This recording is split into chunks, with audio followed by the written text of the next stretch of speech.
तो जैसा कि हमने सोल लैंड 2 के पिछले एपिसोड में देखा कि कैसे आइस एम्परर की ओरिजिन पावर ओवरफ्लो होने लगी थी, जिससे कि काफी बड़ा डिस्ट्रक्शन हो रहा था, जिसको रोकने के लिए गॉड इलेक्ट्रोलक्स ने अपने सोल के आखिरी कतरे को भी सेक्रीफाइस कर दिया और एक ऐसे क्रिएचर को बना दिया जो कि सोल लैंड के यूनिवर्स में आज से पहले कभी एग्जिस्ट ही नहीं करता था, जिसका नाम उन्होंने स्पिरिट सोल दिया था। और फिर जब वोंग डोंग अपनी स्पिरिट रिंग हासिल करने के लिए हाउतियन ट्राइब के फॉरबिडन एरिया में चला जाता है, तभी हुआ युवाओं के सर में अचानक से दर्द होना स्टार्ट हो जाता है, क्योंकि आइस एम्परर के एम्ब्रियो के हैच होने का टाइम भी आ चुका था। और यहीं पे हमारा पुराना एपिसोड एंड हुआ था। अब आगे एपिसोड की स्टार्टिंग में हम हुआ युवाओं को देखते हैं जो कि क्रॉस लेग की पोजीशन में बैठ करके कल्टीवेशन कर रहा था, ताकि आइस एम्परर की जो एम्ब्रियो है वो सक्सेसफुली हैच हो सके। और इस प्रोसेस में हुआ युवाओं को काफी ज्यादा पेन भी हो रहा था। तभी हमारा सीन शिफ्ट होकर के हुआ युवाओं के सी ऑफ कॉन्शियसनेस का सीन दिखाया जाता है, जहाँ पे काफी ज्यादा एनर्जी एक पॉइंट पे गैदर हो रही थी। और फिर हमें आइस से बने छोटे छोटे न्यूबॉर्न बेबीज को दिखाया जाता है, जिनसे कि एनर्जी निकल करके एक फॉर्मेशन बन जाती है, जो कि देखने में काफी शानदार लग रही थी। और फिर धीरे धीरे वो सारे बेबीज एनर्जी का फॉर्म बन करके आइस एम्परर की एम्ब्रियो में चले जाते हैं, जिसके कारण एम्ब्रियो में भी क्रैक पड़ना स्टार्ट हो जाता है। और फिर हुआ युवाओं के थर्ड आई से काफी तेज रोशनी को निकलते हुए दिखाया जाता है, जिसको देख करके एल्डर टियान कहते हैं कि एम्ब्रियो अब ब्रेक होने वाला है। और तभी हमें कुछ एग के सेल्स को नीचे गिरते हुए दिखाया जाता है, जिसका मतलब ये है कि आइस एम्परर की एम्ब्रियो हैच हो चुकी है। और फिर हमें एक क्यूट से छोटे से बच्चे के आंखों को दिखाया जाता है, जो कि अपने छोटे छोटे पैरों से वह युवाओं के सी ऑफ कॉन्शियसनेस में दौड़ रही थी। और फिर हमें दिखाया जाता है कि वो छोटी बच्ची अपने एग के सेल्स को खा रही होती है। तभी हमें वह युवाओं को दिखाया जाता है जो कि आते हुए पूछता है कि स्नो एम्परर, क्या तुम्हें मैं अभी भी याद हूँ? और फिर हमें स्नो एम्परर को दिखाया जाता है, जो कि हुआ युवाओं को देखते ही पापा पापा कहते हुए उसके सी ऑफ कॉन्शियसनेस से बाहर आ जाती है। और फिर यहाँ पे हमें स्नो एम्परर के क्यूट फॉर्म को पूरा दिखाया जाता है, जो कि बाहर आते ही हुआ युवाओं को पापा कहते हुए उसके गले लग जाती है, जो देख करके हुआ युवाओं तो शर्म से लाल होने लगता है और उसके कानों से धुआं भी निकलने लगता है। तभी हमें स्नो एम्परर को दिखाया जाता है, जो कि क्यूट सा चेहरा बना करके पापा पापा कह रही होती है। तभी हमें डोमिंग को दिखाया जाता है, जो ये देख करके वह युवाओं से पूछते हैं कि हेलो बच्चे, क्या मैटर है तुम्हारे साथ? तो ये सुन करके स्नो एम्परर पहले ओमिंग को देखती है और फिर डोमिंग को देखती है, जो कि काफी डरावना सा मुंह बना करके स्नो एम्परर को देख रहे होते हैं, जिससे डर करके स्नो एम्परर अपनी पावर्स को अनलीश कर देती है, जिससे कि बर्फ का बवंडर बनने लगता है, जो देख करके एल्डर टियान हुआ युवाओं और आइस एम्परर के चारों तरफ एक शील्ड बना देते हैं, ताकि आइस एम्परर की पावर से दूसरों को नुकसान न हो। जो देख करके स्नो एम्परर हुआ युवाओं के पीछे जा करके छुप जाती है और हुआ युवाओं से डरते हुए कहती है कि वो लोग बैड पीपल हैं। तो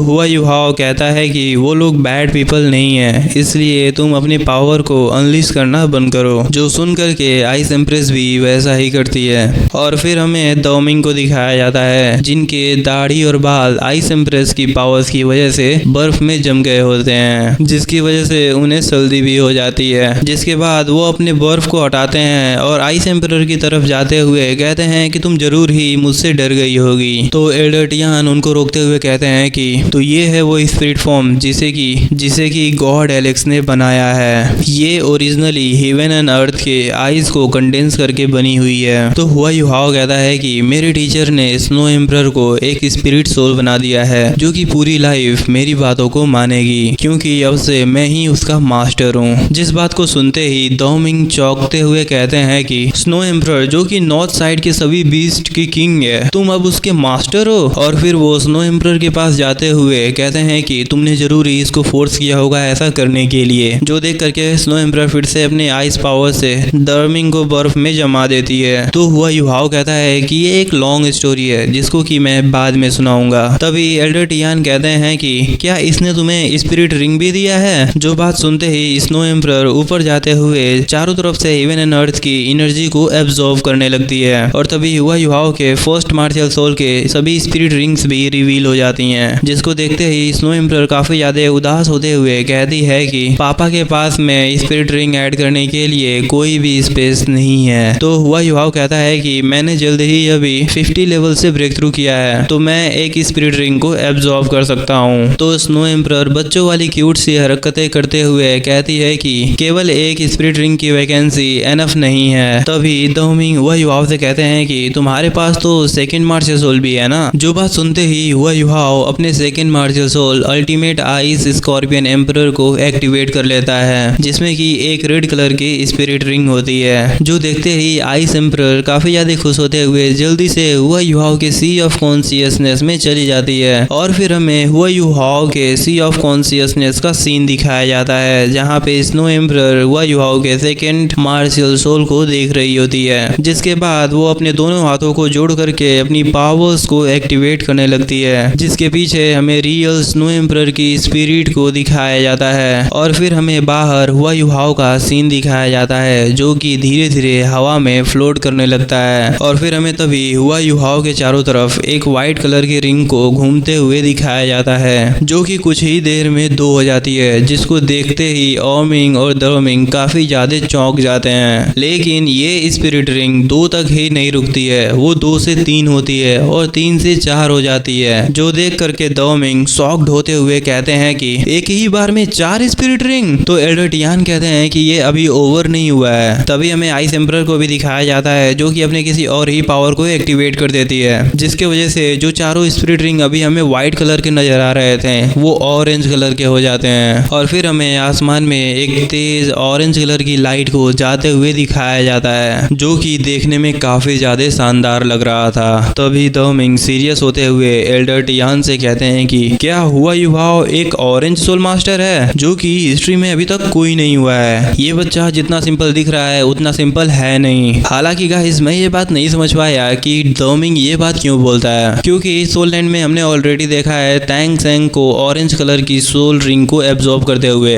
जो कि सी डीमन वेल किंग को मारने के बाद मिला था, जो कि गॉड बनने से केवल 1 ही स्टेप दूर था। मींस कि उसकी भी कल्टीवेशन लिमिट दौलुओं की थी, जैसा कि आइस एम्परर की है। आपको क्या लगता है कमेंट बॉक्स में जरूर बताइएगा। तभी आइस एम्परर भी वह युवाओं के सी ऑफ कॉन्शियसनेस से बाहर आ जाती है, जिसको देखते ही दोमिंग आइस एम्परर के पास जाते हुए कहते हैं कि क्या तुम स्पिरिट रिंग में चेंज नहीं हुई। जिस बात से स्नो एम्परर फिर से गुस्सा होते हुए दोमिंग को बर्फ में जमा देती है, जो देख करके एल्डर टियान अपना सर पकड़ लेते हैं। तभी हुआ युवाओ हमें बताता है कि जिन 4 स्पिरिट रिंग को उसने पाया है वो स्नो एम्परर की 4 एबिलिटीज को शो करते हैं। आइस एम्परर ने अपने पावर्स को इन स्पिरिट रिंग में स्टोर कर दिया है, जिससे कि वो फ्यूचर में अपनी ट्रू पावर्स को धीरे धीरे रीगेन कर लेगी। फिर हुआ युहाओ कहता है कि मुझे ऐसा फील हो रहा है कि मैं स्नो एम्परर से पूरी तरीके से कनेक्ट हो चुका हूँ, जिससे कि मैं किसी भी बैटल में डोमिनेट कर सकता हूँ। जो बात सुन करके स्नो एम्परर भी फाइटिंग वाले पोज मारने लगती है, जो कि देखने में काफी ज्यादा फनी था, आई मीन क्यूट था।